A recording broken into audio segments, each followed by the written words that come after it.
We want a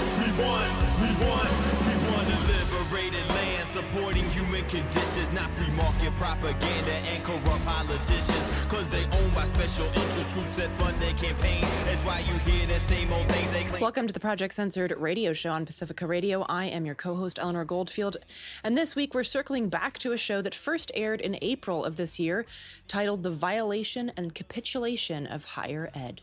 First up, I sit down with Zachary Levenson to talk about the war on sociology and what happens when the academic governing body deems all existing sociology textbooks illegal in the state of Florida. Zach highlights the purposefully vague verbiage of new policies, the anti-intellectualism fueling them, and why educators must never self-censor or comply in advance. Next up, my co-host Mickey Huff sits down again with Nolan Higdon to talk about his latest book, MAGAcademy, on how corporatism paved the way for the hostile takeover of higher ed. Nolan discusses the neoliberalization of academia, the purposeful devaluing of professors, and treatment of students as customers that all predate the current attacks on higher ed. He also warns of the dangers of compliance in advance and the smooth rhetoric of corporate takeovers wrapped in social justice ideologies. All this and more coming up on Project Censored. All the prisons, build the capacity citizens, in the times when a master thief could buy and conquer, steal a masterpiece. Open your eyes and realize what's happening. Time's running out to reach all potential. If you ain't at the table, then you're probably on the menu. Thanks, everyone, for joining us at the Project Censored radio show on Pacifica Radio. I'm your co-host, Eleanor Goldfield, and we're very glad right now to be joined by Zachary Levenson, who's Associate Professor of Sociology at Florida International University. He's the author of the award-winning book, Delivery as Dispossession. Zach, thanks so much for joining us. Yeah, of course. Thanks for having me. Absolutely. So I want to dive right into an article that you published with Truth Out last month titled, Florida has deemed all existing intro to sociology textbooks illegal and produced its own. Sounds good. And you note that new instructions prohibit by law, for instance, explaining, quote, unequal outcomes between men and women in terms of institutional sexism. Also prohibited is the discussion of systemic racism, institutional racism, or historical discrimination, which I guess you can't talk about the history of the United States. You cannot state an intent of institutions today to oppress persons of color. You cannot describe when, how, or why individuals determine their sexual orientation and or gender identity, end quote. Oy. Now, according to a simple search that I did earlier of the definition of sociology, it states that sociology is the scientific study of human society that focuses on society, human social behavior, patterns of social relationships, social interactions, and aspects of culture associated with everyday life. So my personal understanding here is that you are not actually allowed to discuss sociology as a sociology professor. Zach, what's your take on that? Yeah, I mean, the way it plays out, these legal restrictions, don't prohibit the teaching of sociology across the board. What they do is prohibit the teaching of sociology in a context where sociology is in what's called the general education curriculum. So if students who are not sociology majors could have previously taken a class like Intro to Sociology and fulfilled a social science requirement, as many, this is sort of a standard way of organizing college. You major in one thing, and then there are other options. It's been removed from even taking it as an option. And so while the state is framing it as in they're no longer requiring people to take sociology, it's important to note it was never actually required. Now they're removing it, even the option of taking sociology to fulfill your social science requirements. They are telling you you can take American history in the late 19th and early 20th centuries, you can take a series of approved social science classes, but not sociology. I can only imagine what those American history classes are like. Hey, we're great, and we're done. So, I mean, how did we get here? Can you talk a little bit about Florida Statute 1007.25, a law that seems as dangerous and stupid as it is vague?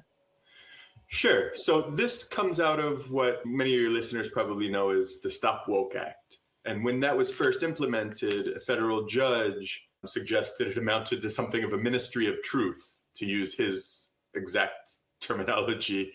At the time, he prohibited the state from dictating content to professors. And so what they did is revise the thing into the law we have today. It passed through the Senate. It was called SB 266. And this became the Florida statute that you just cited. What it does explicitly is in all general education curriculum classes. And by gen ed, I mean this kind of core curriculum thing I was just describing. For all gen ed classes, it prohibits a few things. So one, the teaching of identity politics. If you were to ask 100 people in a room what are identity politics, probably no one could define it. It's left unspecified in the law. It includes a prohibition on teaching systemic racism, sexism, and a whole slew of other frameworks. And here's the kicker. The final clause in that sentence that prohibits the teaching of systemic racism, sexism, etc., as inherent in the United States. So it's unclear what it means. You know, if you were to say, well, it exists, but it's not inherent, is it therefore okay? I teach sociology inside of a larger global studies program. I don't tend to teach about the US. So is it okay if I talk about it in a non-US context? And then additionally, there's some language on only teaching proven fact as opposed to speculative material. You wonder how they're teaching then math or philosophy. And then finally, an emphasis on Western civilization and wherever possible, teaching the Declaration of Independence and the Constitution, as if those are texts that would be relevant to a global sociology class. And since I wrote that piece, there's a new major development, which is about a week and a half ago, the Board of Governors met. And this is the body, you know, in a place like California, they have the Board of Regents. In Virginia, they have the Board of Visitors. Each state tends to have a governing body. Ours is called, in Florida, the Board of Governors.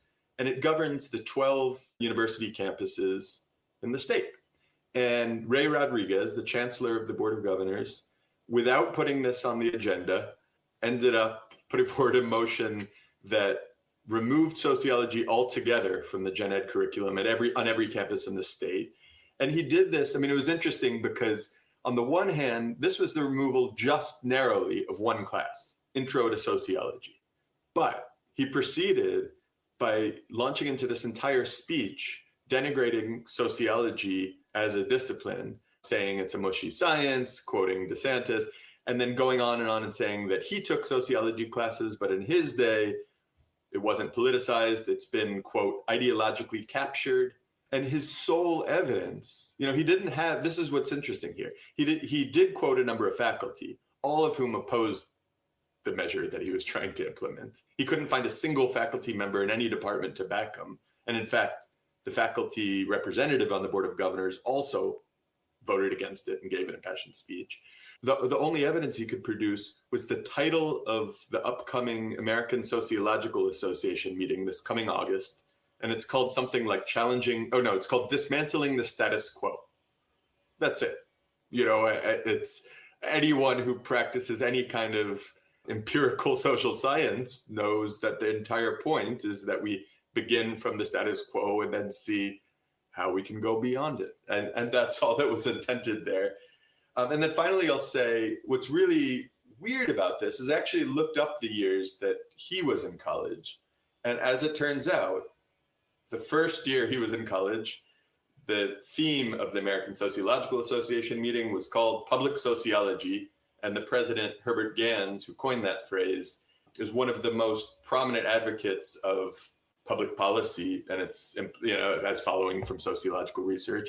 A couple years later, William Julius Wilson, also a major advocate of public policy, was president of the ASA.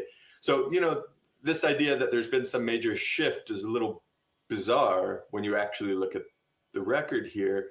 And second, I would just say, his problem seems to be that there are public policy implications that follow from empirical research. And I would wonder then why every campus in the state seems to have a public policy school, why they're tending to open these large civics centers, always, you know, using ideological litmus tests to hire folks. At FIU, Florida International University, where I teach, we have one called the Adam Smith Center, freedom.fiu.edu. There's one at Florida State. There's the Hamilton Center at University of Florida. They're opening these nakedly ideological centers and explicitly in the name of advocating a certain politics. They're not, you know, they don't hide that fact. And then they go and accuse those of us doing empirical research of having a political agenda, which feels rather like gaslighting. I don't know what other word to use here. Yeah, well, when you do it, it's propaganda. When they do it, it's just good policy, clearly. That, and also I'll just say, we're not even doing the it here. Like, Right. not Because you're not allowed to.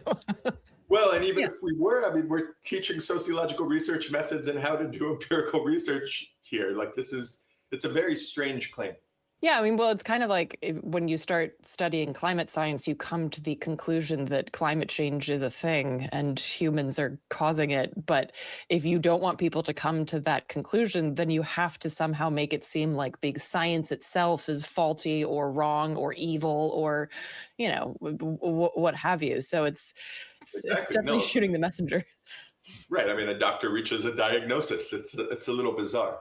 Well, and I want to kind of get into like how this came to pass, because you talk about this in the article, but I think it's also interesting like how these things kind of goose step forward, if you will.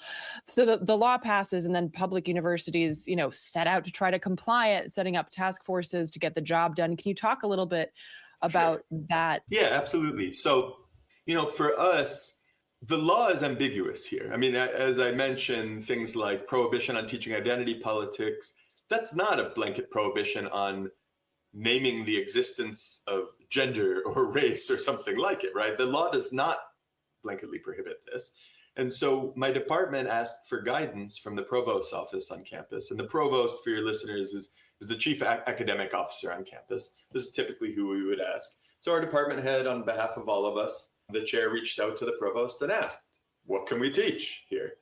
And instead of providing a direct answer, you know, she was required to ask the staffers for the Board of Governors, as she did. And what ended up happening is that the Board of Governors convened a textbook committee, and they deemed all existing textbooks illegal to teach in the state of Florida, every single published textbook. Now, they'll deny this. What they'll say is that that's not the case. They couldn't find one that was compliant. You be the judge as to what that means, right? So they convene this thing. They get two sociology professors from the university system in the state, two from the college system in the state, so like 2-year colleges, and then we don't know quite who else was on it because the records aren't public, nor was there a public agenda, nor are the records of the meetings public. I do know that a fairly prominent national conservative figure, you know, and not as in just nationally prominent conservative, but a movement called the National Conservatives, the NatCons, Jason Jewell, was involved. He was brought from a Christian college in Alabama in by DeSantis. Jose Arevalo, who did his PhD at Hillsdale College. You might be familiar with Hillsdale, the small Christian university in Southern Michigan. So they're brought in, and they're the ones deeming all of the stuff in existing textbooks, to use their word, non-compliant. So what ends up happening is that pretty quickly they remove one of the 4 professors from the committee, because in his class, he gave one multiple choice question. It was something like the use of the term gender non-compliant, something about that's it. That's all that happened. He was removed for gender ideology, and he's since been suspended from teaching and remains suspended from teaching to this day. There are 3 other members. 2 of them refused to participate once they realized what was going on. The 4th at Florida State wound up Bowdlerizing a textbook. And so she took a 750 plus page textbook in conjunction with these officials and reduced it to 200 some pages, dumping entire chapters on race, gender, social movements, inequality, etc. And then we were told, here's your curriculum. You don't have to teach it. It's not a state-imposed curriculum. It happens to be the only curriculum that is compliant with state law, but you don't have to use it.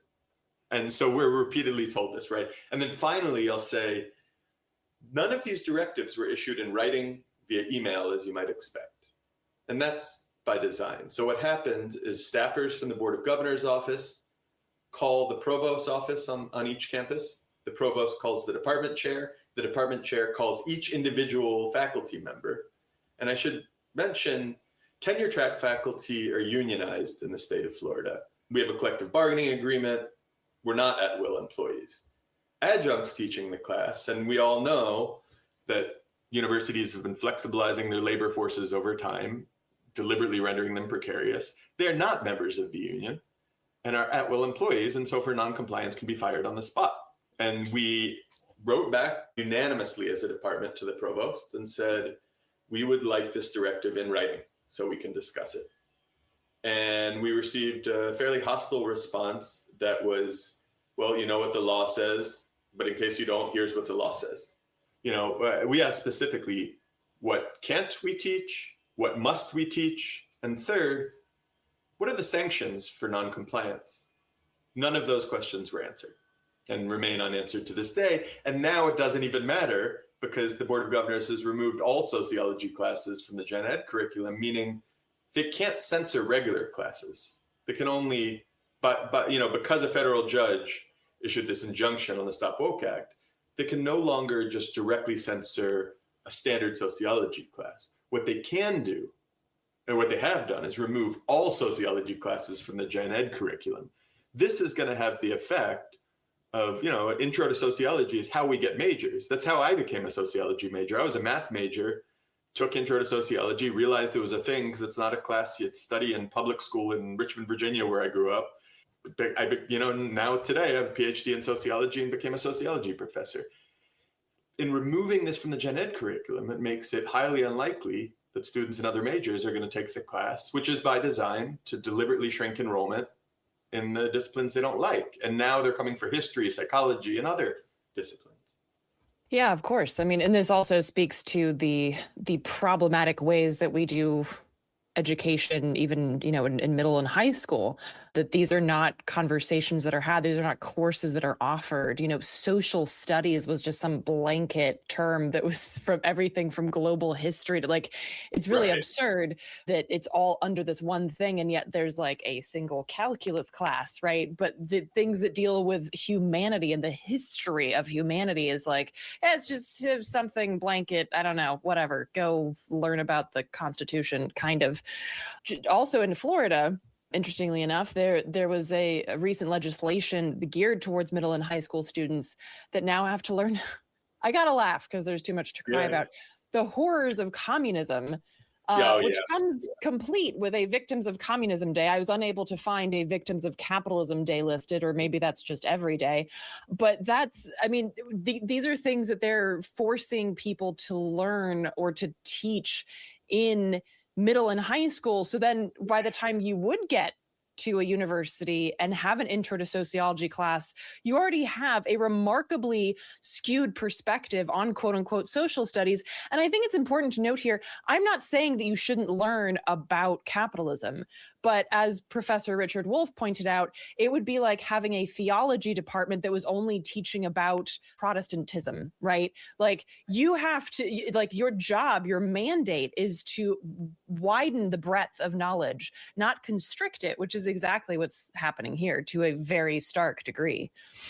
Oh, yeah, no, absolutely. I mean, I see this as open disdain on the part of politicians and administrators for students, representing them as empty vessels, just absorbing whatever is dictated to them or something, like they're the constituency for propaganda or something, which isn't the case at all. And what I will say is that insofar as there are public policy implications, or let's say more broadly, a politics involved in teaching certain material, professors tend to be very open and reflexive about that politics. And when I say reflexive, this is a term we tend to use often in sociology to say, think about reflecting on one's own position. And so the whole idea is that we're transparent, right? Yes, we all have views, we're all human.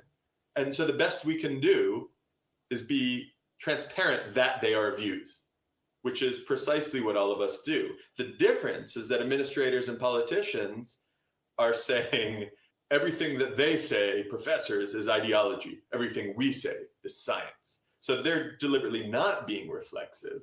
And, this disdain for students comes out in the language they use. So they've started referring to college students as part of, I wish I were making this up, K through 16 instead of K through 12. The idea being these college students who are, many of them older than 22, but say if the normative is 18 to 22 or something like this, they're children.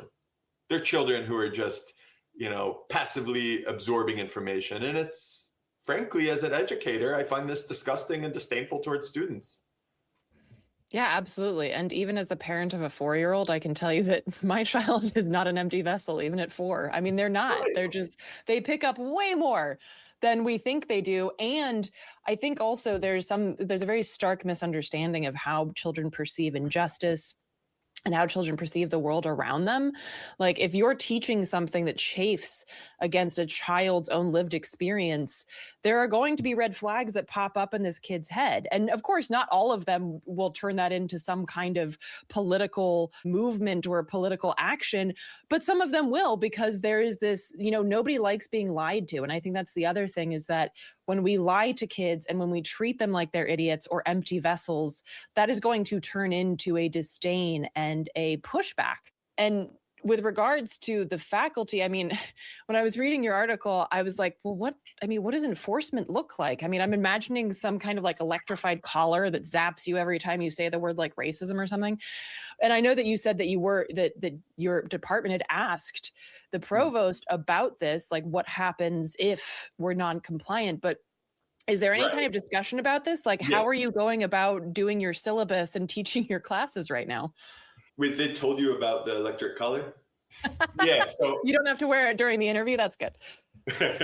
No, but this is the other thing, the level of surveillance. So we are now required to use what's called upload our syllabi in a special compliant format called simple syllabus. And in the days when universities were focused on intellectual production, our syllabi were primarily lists of readings and assignments, and that was that. And now we have to list all this other material at the front, and it becomes this long bureaucratic procedure.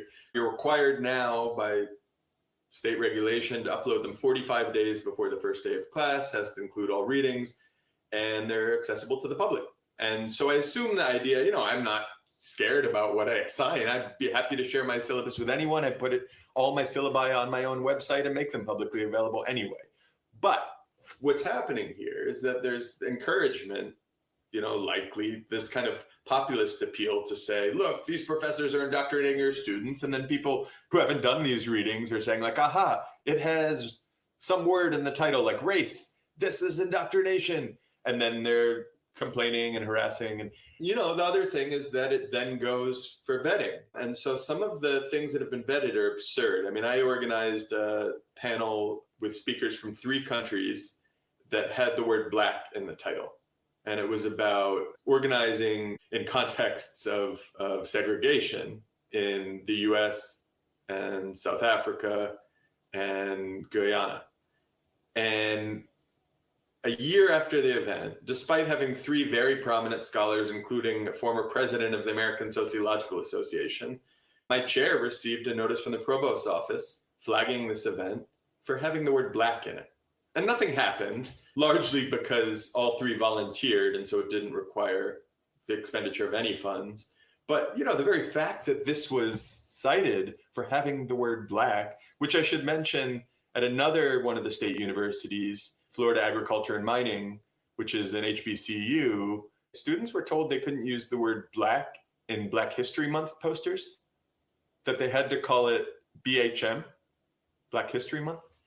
I mean, you can't make this stuff up. So, the level of surveillance is absurd. On the other hand, they can't really tell us under federal law, you cannot teach the following, right? It's not restricted speech, nor is it state speech. And so it's a pretty weird kind of gray zone. But what they're doing is, in kind of ramping up this level of surveillance, faculty are then self-censoring. And I want to really emphasize this. The biggest problem here is self-censorship and what I've tended to refer to as anticipatory compliance. Not my term, but one that I find very helpful here. So think about the instance where the provost calls the chair, calls each faculty member. There is no written directive to do anything. You didn't get the phone call, right? Like, where's the evidence? And so you can say, I'm not complying unless I get a written directive. That's your prerogative as an employee. We have that right. Instead, people are saying, well, something bad might happen. We better comply. And what's happening across the state is everyone is doing that. They're terrified of losing their jobs, and rightfully so, because people are being suspended from teaching. I already gave an example, right? And that's not the only one. But these are not, we're seeing this play out in other states too. This isn't Florida specific, multiple professors have been fired for extramural political speech in Texas in the last 6 months. We've all seen the case of the philosophy professor told not to teach Plato in Texas, and it's happening in Indiana, Iowa, Oklahoma, all over. And it's terrifying. And New Hampshire is passing a law that prohibits the teaching of material that would touch on what they call critical consciousness. They're coming out and saying that. Also the funny thing, I thought it was so funny with the Plato thing is Plato was actually very anti-democratic and wrote a lot about how democracy is a terrible idea and you shouldn't give the unwashed masses a chance to really speak their minds. And I'm like, I feel like you guys should like Plato. If you check out some of his work, you'd probably love it. But now you're saying you can't teach him. It's like, okay. And also whatever is politics, it's Plato. That's absurd, right? Yes. Yeah. But it also speaks to this fear of knowledge kind of in a broad sense. Like you said, it's not just about Florida and it's not just about sociology. It is about a fear and a disdain for knowledge in general, which is so concerning, particularly at a time when, the majority of Americans read at below a sixth grade level. And so it's we are creating a disdain for knowledge that cannot possibly serve people in any real world kind of way, and completely stunts our ability to actually live a fulfilling life, not just personally, but interpersonally, and with the kind of ways that we view the world, the kind of framing. And again, something that we talk about on the show a lot is that we shouldn't be restricting the things that we're reading. I think that we should take in information and knowledge from all kinds of areas, knowledge that we disagree with. That should constantly be something that we're taking in so that we understand, okay, well, why do I disagree with this? Why is this not okay? And to say that, we can't learn this because it's ideologically different than what we hold to be true and good. Well, but how did you come to that perspective? And how do you know that that's a good perspective if you're never confronted with anything that challenges it?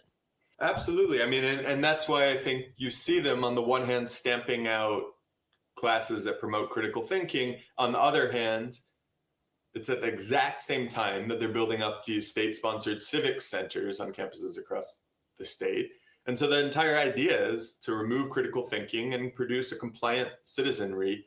And I think this is all summed up with an email I got this week from the university promoting a conference, and it's in collaboration with the George W. Bush Foundation on democratic backsliding. And there's panels on all these countries around the world. And then there's a panel on the United States, but instead of actually being about backsliding, it's called Declaration of Independence at 250. And it just promotes reverence for the Declaration.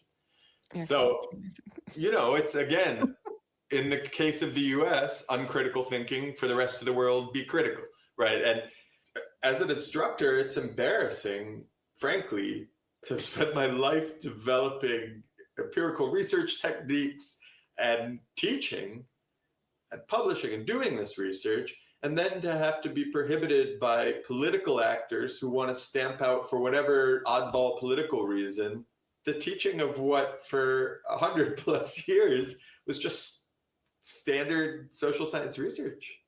It's bizarre, but it's also not bizarre because it's an obvious political project. These people aren't hiding. They're telling us what they're doing openly. And here we are. And as an organizer, this is why I feel very strongly about political education and organizing spaces, because Lord knows we're not getting it from our schools. So I'm glad that you are still at a university, and also those who are not at universities and are not, official academics also need to do the work of showing folks and showing kids that, hey, there is so much knowledge out there, and there are so many people who have done this work and have lived these struggles. Here's an introduction. So, Zach, thank you so much, not only for taking the time to sit down with us, but for actually pushing back against this absurdity that, again, I have to laugh at because there's just too much to cry about. Again, folks, you can check out Zach's great article over at Truth Out that was published last month titled "Florida Has Deemed All Existing Intro to Sociology Textbooks Illegal and Produced Its Own." Zach, thanks again. Thanks very much for having me. You're listening to the Project Censored radio show on Pacifica Radio, and I am your co-host, Eleanor Goldfield, along with Mickey Huff. Coming up next, Mickey Huff sits down with Nolan Higdon to talk about his latest book, MAGAcademy. That's coming up right now, so please stay with us. Welcome to the Project Censored show on Pacifica Radio. I'm Mickey Huff with Eleanor Goldfield. Today on the program, we welcome back media scholar Nolan Higdon.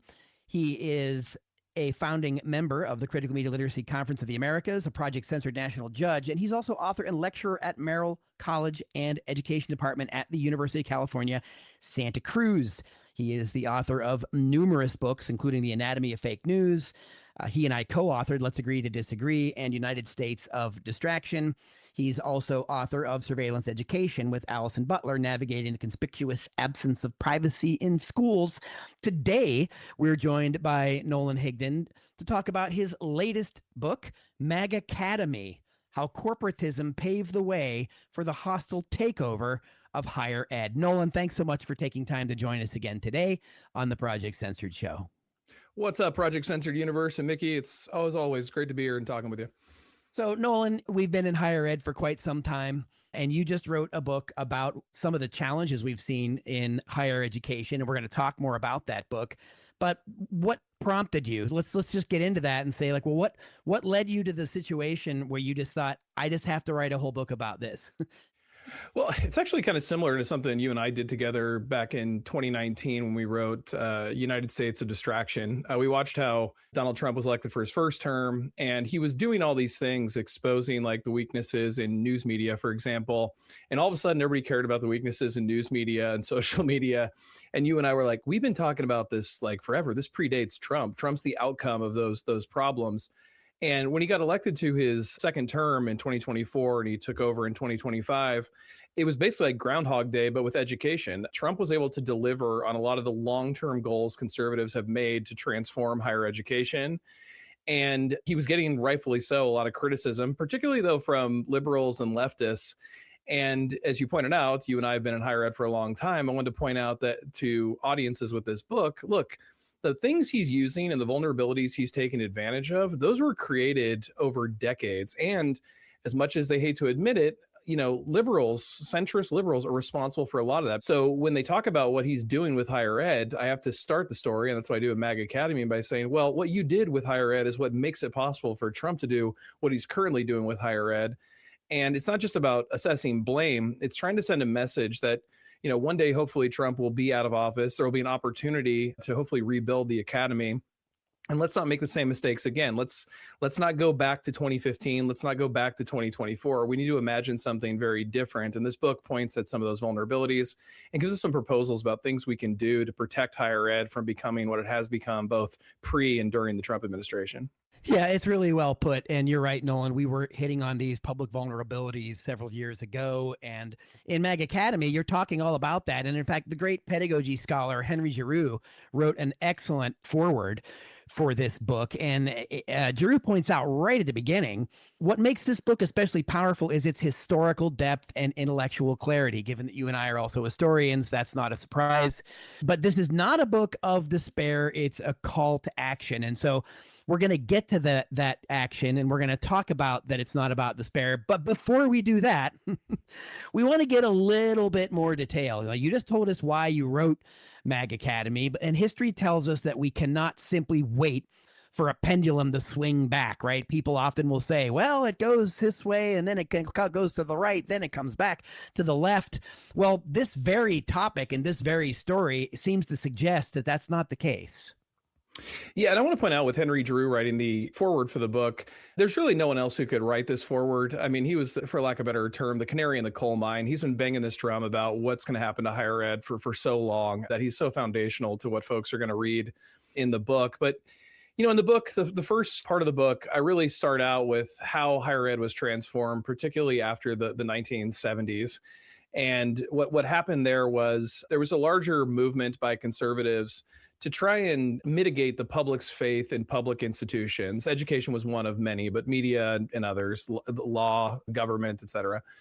And this was really successful. It argued the public that the reason why the nation was failing, failing is a subjective term, by the way, but the reason why the nation was failing was because education was failing. And this is because, in their estimation, it was these teacher unions that protected, quote unquote, bad and lazy teachers, and a student body that just kind of went to like find themselves and deal with emotions, and they weren't really learning. And that's because they were getting free education. If we put a price tag on it, it'll motivate them to take education more seriously. If we remove teachers from unions, it'll incentivize them to teach better and have better outcomes. And this was known as the neoliberal transformation of higher education. Now, it's not like the power dissipated. Faculty did have more power pre-1970s. I would argue students did as well, with like students' involvement in campus government. So they had to put a new class of people to manage the faculty. Faculty had to be, quote unquote, managed. And this is, for lack of a better term, we refer to them as the professional managerial class, which Barbara Ehrenreich and her husband gave us that name. And Catherine Liu did some incredible work really detailing this class. And I bring up both of their work in the book. And the professional managerial class is made up of a group of people who look at education purely in terms of the bottom line. They want to transform the public into the corporate. How can they maximize money? That means how can they maximize enrollment? That means how can they minimize costs? That means faculty value. And one of the ways to do that was they had to break faculty. And so they did that by getting rid of those tenure track jobs. These were jobs that, I even talked to people I work with now who said, yeah, I got out of grad school in the 90s and, there was 10 jobs I could choose from around the country. That's so gone by the early 2000s. Back in like 1980s and 90s, you had roughly about 70% of faculty were tenure track, meaning they could get a job, work there for 30 years. As long as they published, they would have that job till the day they retired. Great benefits, great retirement plan, et cetera. There was a minority of faculty back then, about 20, 25%, that were known as, they're called adjunct, sometimes lecturer, sometimes part-time. We call them contingent faculty. There's a bunch of names for them. But effectively, these were faculty to fill temporary voids. So let's say you offered like 3 sections of Bio 101, and then you had so many students on the wait list, you need to offer a 4th section, but all your tenured faculty had full schedules. You'd bring in a part-timer to teach that one. What ended up happening in the neoliberal era is increasingly they just hired more and more part-time to control the schedule and less tenure. And now tenure track jobs are roughly about 35% of the jobs. And the rest are these so-called non-tenure, part-time, adjunct, lecturer jobs, which pay less, have no benefits. You can be fired at will. To make a living, instead of teaching a normal course load, you have to teach 200%, sometimes 300% to get benefits, to get something resembling security as you travel from campus to campus. We jokingly call them road scholars, ROAD, because they're constantly traveling between campuses. Because they're more desperate, financially speaking, they're less likely to rock the boat. Also because they're not really ingratiated to the campus. They rarely meet their managers or colleagues. They really can't participate in like union activities to help collectively organize. And they're not really involved in the campus community either. They're kind of like this essential yet invisible contingent labor within the academy. And as a result, faculty are just really weak. And you bring this into the Trump era. Trump really knew that the ways in which he could control the universities were, one, faculty really couldn't push back. Faculty unions are so weak because they're full of contingent faculty. And the professional managerial class, all they thought about was the bottom line. So if Trump would withhold funds from them, if they didn't do what he wanted, they would easily fall in line. And that's precisely how the MAGAcademy came about, was Trump was pushing on these levers and weaknesses. And we can also talk, of course, about how this has affected students and education as well. But that's basically kind of the framework for how the book begins. Yeah, absolutely. And Nolan, I was an adjunct for 8 years. So I knew that life really well, taught often at 3 places at one time, sometimes 6, 7 classes a semester. This was, by the way, before a lot of the online education that's so ubiquitous now. There were real vulnerabilities, and meaning within the institution. And I want to get to some of the other points that you brought up, and that also, and of course, how it impacts students. When you get into your second chapter, you talk about from scholar to service provider, and you also talk about the importance of tenure, which we know is completely under attack. You mentioned it just a little bit ago, that they hire more and more adjuncts, so they don't have tenure faculty, so that weakens the faculty, which is really made higher ed a target from people who wanted to see it go away in the first place. So talk a little bit, if you could, about some of those issues. Well, pedagogically speaking, the majority of faculty being these, non-tenure track or part-time faculty. Part-time, again, is a misnomer. These people teach, 200, 300% timers. Is what I pushed back. You know how much I've pushed back. Yeah. I was was chairing 2 departments. I actually went to the faculty senate to say, could we please stop using this phrase? And the pushback was like, well, this is what they call themselves. And I was like, no, this is actually not the case. You're creating a hierarchy, or you're at least acknowledging there's a hierarchy, but then not really doing much about it, and then blaming a system that had been taken over by sort of neoliberal and sort of corporate ideologies, such that it actually not only weakens the faculty, but they kind of cater to student interest, but that doesn't mean they're serving student education. So that's the part I want to kind of get maybe a look at that a little bit. Yeah. And so it's not just that contingent faculty are less likely to participate in like collective action. There's also division, as you just pointed out, between tenure track faculty and non-tenure. And a lot of these positions, like tenure faculty, act as managers over non-tenured faculty. And sometimes those tenured faculty, their goal is to climb the ladder into the administration. So they're like unnecessarily harsh on what should be part of their like collective bargaining unit, because they want to signal to the managerial class that they're part of them. And so it creates these kind of divisions where you can't really trust other faculty, and especially if you're like new and young and you want, just help. Like teaching, as we all know, I always say I think it takes at least like 3 years of you in the classroom. You start to like kind of figure out what works for you personally. Colleagues can be very helpful, but if they're, got a knife in your back, it's really difficult to ask the kind of critical questions. And things like evaluations from these tenured faculty can be used against non-tenured faculty. And because you can be fired for any reason, you want to get the best evaluation. So you try and be very careful. Like, this is how the system undermines academic freedom. Like, you're not going to talk about politically hot issues, because that's going to get a ding against you, and they can replace you with someone who's not bringing that flack to the department. If students don't like you because you dare to do things like, I don't know, assign readings or have like complex critical thinking assignments, that could be really bad for your career. So get rid of those, inflate the grades. I've actually had tenure faculty tell me that too, by the way. Inflate the grades, like keep the students happy. And scholars call this the disengagement pack, where faculty keep like the requirements low. They don't give students much trouble. In exchange, students give like positive evals, and both just pass through. The faculty member gets their check and the student gets like their passing grade. And this has become so much of what education has become. And the campus really signals this to the students as well. All the brochures, if you look, we do this in my media education class all the time. If you look at educational advertisements for higher ed, there's rarely a classroom or an instructor in them. It's about going to the pools, hanging out on the field, hanging out with the cheerleaders and the sports, the gymnasium, anything but learning. And then when you get on campus, too many times when students have a complaint, managers will break kind of the chain, and they will side with the student, even though they don't have all the evidence. And I give some examples of that in the book.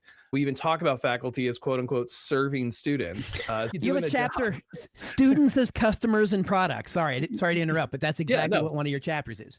Yes. And so we're there to quote unquote serve them. And this creates this strange dynamic.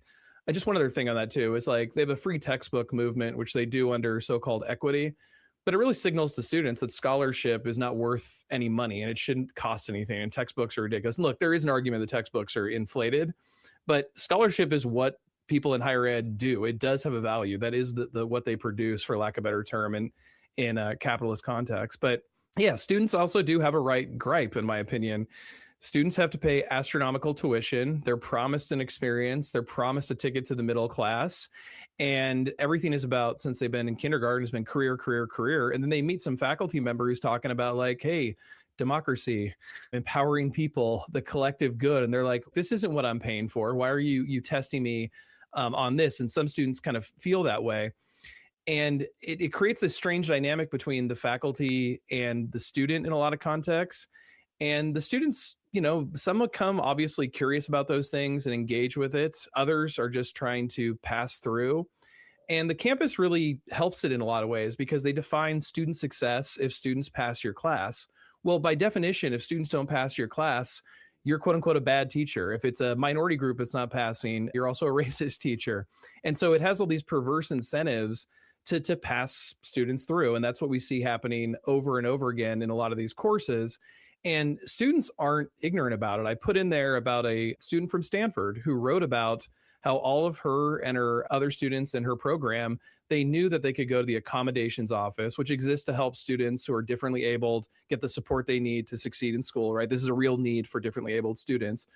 But she says all the students know that they can go and get accommodations for anything. They make up reasons for accommodation to get support to pass. And it's like an open secret. And I asked my students about this, and they said the same thing. Like, oh yeah, it's known as an open secret. And I said, well, don't you guys kind of feel like, guilty about that? Like, and they had a pretty honest answer for me, which was, look, the system's pretty screwed us. We get nothing for free. We don't get universal health care. This is like one thing we can get our hands on for all this tuition. And I thought it was a really interesting admission from my students to tell me that. Yeah. I'd like to remind our listeners that you're tuned to the Project Censored show on Pacifica Radio. I'm Mickey Huff.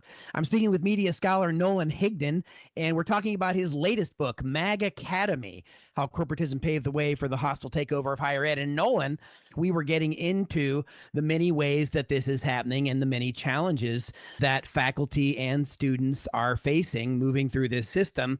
And so let's look here to, there's a segment in the book where you talk about performing justice, inviting collapse. You want to take a few moments and talk a little bit about that subject?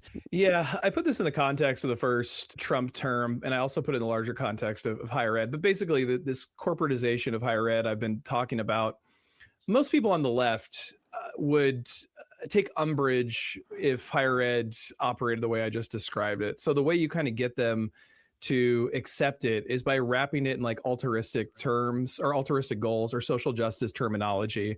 And this is where DEI plays kind of a pernicious influence on the neoliberal or corporate academy. And one of the things I make a distinction about is how there's a difference between corporate DEI and the actual meaning of words like diversity, equity, and inclusion. And in the first Trump era, and this continues largely until Trump dismantled a lot of corporate DEI, there was this corporate DEI that was sold to bleeding heart liberals as a way to combat Trumpism. And the difference between like real DEI and corporate DEI, let's take diversity, for example. Diversity would account for a multitude of variables. So yes, you would have different sexualities and genders and races and ethnicities and cultural backgrounds, but also ideologies as well. So sure, you might have your corporatists, but you might have some socialists, maybe some anarchists, maybe some communists, maybe some conservatives. So you'd have this ideological diversity. Diversity ideology, and I take this from Christian Parenti, this diversity ideology is about making the diversity we can see of the neoliberal class. So it's people who share a neoliberal ideology, but you can see that they have different sexualities, different race, different genders, for example. And that acts as a shield, saying like, look, no, we support diversity. Look at all these different identity groups. And that is an important step forward. But the system still operates as it should. And this starts to beg a critical question here, which is, if the system is one that is racist and sexist and heteronormative, how is diversifying the top of the system going to change that if you don't actually change the system itself? And this word diversity ideology, to me, is reminiscent of the trickle-down economics of the Reagan era. The argument is, well, if we diversify those at the top, people who share those identity will have the benefits trickle down to them eventually. Where I would argue, and I argue in the book, something more like direct assistance. Like why make a victim of racism wait till they're 18 to get the opportunity to go into student loan debt, to have a shot at joining the middle class? Why not do reparations as soon as they're out of the womb? Why not create childcare support for these communities? Why not have direct assistance? Well, of course, then you'd have to tax the wealthy. Then you'd have to tax corporations, and that's a no-no to neoliberalism. So it's putting this kind of social justice paint on this corporatist system, and it gets a lot of people to buy into it. And I think a lot of liberals kind of buy into the rhetoric and support it, and then are mystified to why it actually works against those communities. And one of the ways you can really see this is look at the neighborhoods around universities. Typically, universities, a way to diversify their portfolio, economically speaking, is they buy up land around the university. And this leads to gentrification and kicking out historically poor communities that are disproportionately communities of color. And there's a great book on this called Living in the Shadow of the Ivory Tower, where they talk about the history of this, particularly at Columbia University. So there's this conflict between the rhetoric we get from higher ed and the actuality that I point out in the book. And you can see it even in the statistics they tout. They'll say things like, we've hired more faculty of color and more women. That's really good. That's strong. But then look at where those people are hired. They're disproportionately hired in the non-tenure part-time track, the most exploited positions of faculty. And so those are the kind of arguments I'm making in the book, is that because it's wrapped in the social justice rhetoric, it turns a lot of people off from questioning the ways in which the system actually works against its stated goals. Yeah, that's pretty amazing and well put. And you're definitely connecting a lot of dots, things that maybe folks that are inside higher ed have witnessed and experienced, but are certainly not visible from the outside.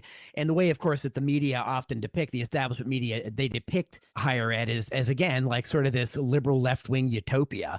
But that's not what's controlling it, right? And you go into detail about that. The other curious and I think very interesting approach that you take here, and by curious, I don't mean strange. I mean like the way in which you wrote the book and the style of it is inviting, because you have a narrative.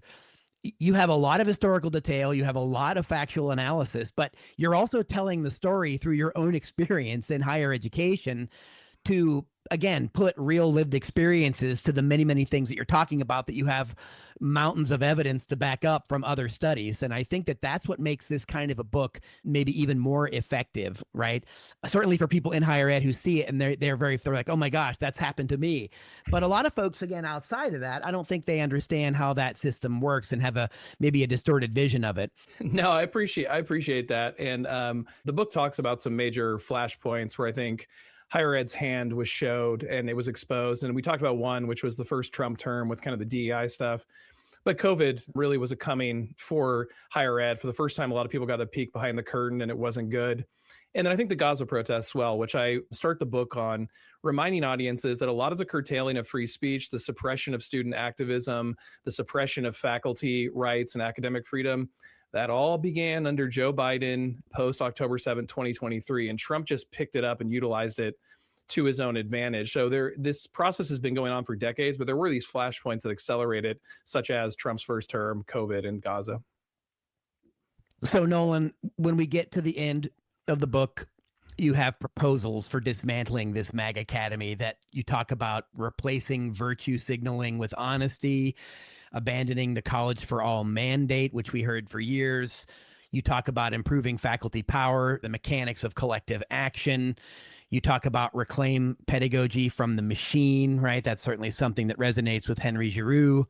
And you talk about embracing intellectual diversity, among other things, and building a civic university. So I want people to know that your book actually has prescriptions, it has solutions, it has things that we can do that we either create, reinvent, or return to. So could you take a little bit of time and talk about those in the 5 minutes we have left? And then, of course, as ever, please tell people where they can find your work.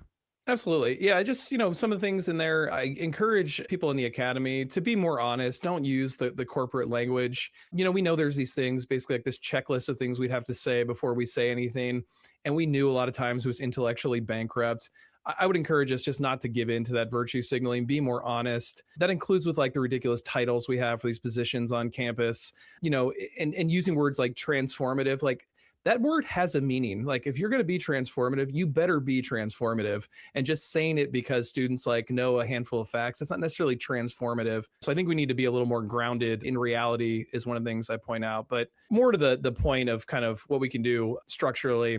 I think power from the managerial class needs to be reduced. That necessitates more power to faculty. That means a rejection of these contingent faculty. I think this not only serves faculty power, it also helps students. You want faculty to have more time for their students and not spread against a multitude of campuses.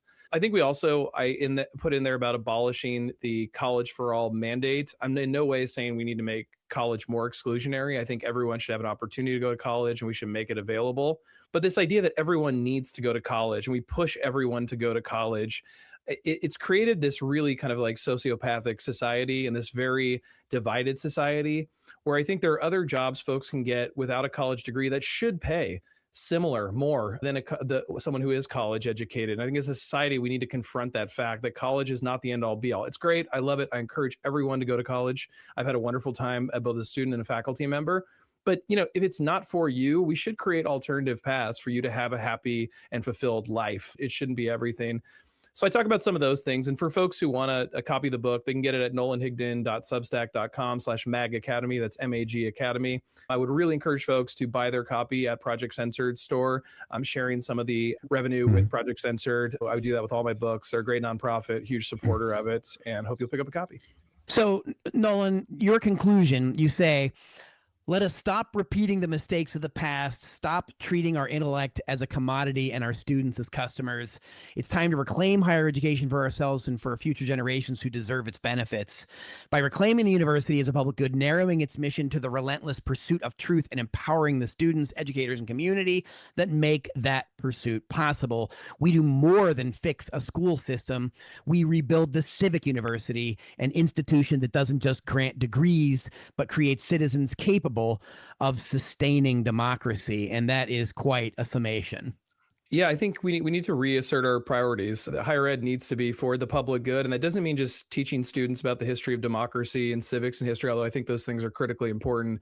We need that community engagement. The university needs to be a part of the community. And that means all the people in the community. That means community events, community services, not just for the wealthy students who pay tuition to go there or the academics who are creating scholarship, but the community around needs to be a part of it. And we don't need to just talk about those folks. We need to collaborate with those folks.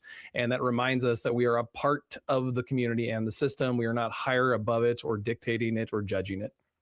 Nolan Higdon, well put. And again, it's always wonderful to have you on the program to talk about the things you're doing. The Gaslight Gazette that you do each 2 weeks on your Substack is, I think, required reading. I share it in my classes often to keep up on, people recognizing the problems of fake news and propaganda. So keep up the stellar work there. Your latest book, MAGAcademy, How Corporatism Paved the Way for the Hostile Takeover of Higher Ed. Thanks for joining us today on the Project Censored Show. Thank you so much for having me, man. It was a pleasure. We wanna smash, crash, bash, mash, blast the system. We wanna get it hype, get it live, get with the mission. We want the crowd loud, this pumping rhythm is hitting. We wanna make it clear, we ain't scared. This is the vision we want. We want, we want, we want, we want, we want, we want, we want. That does it for another episode of the Project Censored radio show on Pacifica Radio. I'm your producer and co-host, Eleanor Goldfield, along with my co-host and executive producer, Mickey Huff. For more information about all the things that the project does, from the classroom to the radio waves, please check out projectcensored.org. I'd also like to remind listeners that the views and opinions expressed on this program are those of the guests and hosts and do not necessarily reflect the official policy or position of Project Censored.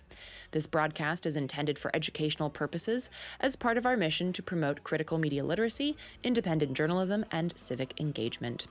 We aim to foster thoughtful dialogue and encourage listeners to think critically about the information that they receive from all media sources. Project Censored is a 501c3 nonprofit organization and does not endorse or oppose any candidate for public office. We have a lot of tools, resources, and information over at our website. Again, that's projectcensored.org. Please also follow us on social media at Project Censored. As always, thank you so much for listening, and we'll see you next time.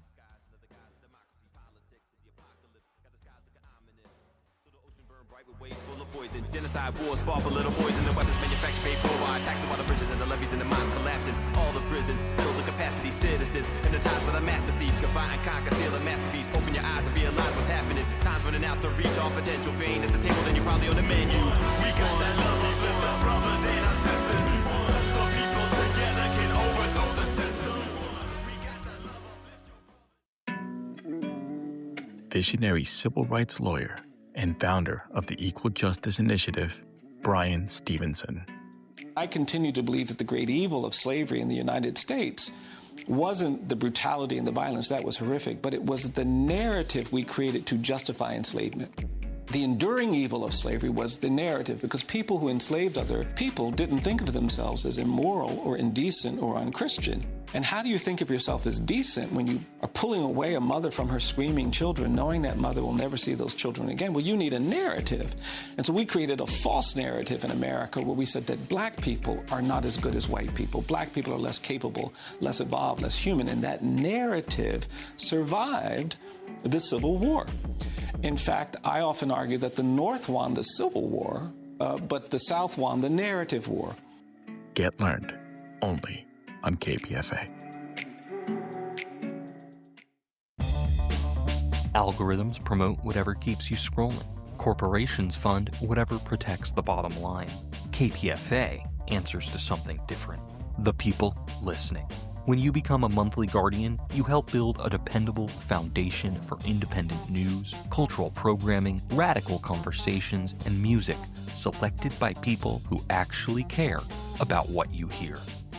Make a difference today. Champion independent radio right now. Stand with KPFA at this very moment by becoming a monthly Guardian at kpfa.org. This is the mighty 94.1 KPFA, 89.3 KPFB in Berkeley, 88.1 KFCF in Fresno, and online at kpfa.org.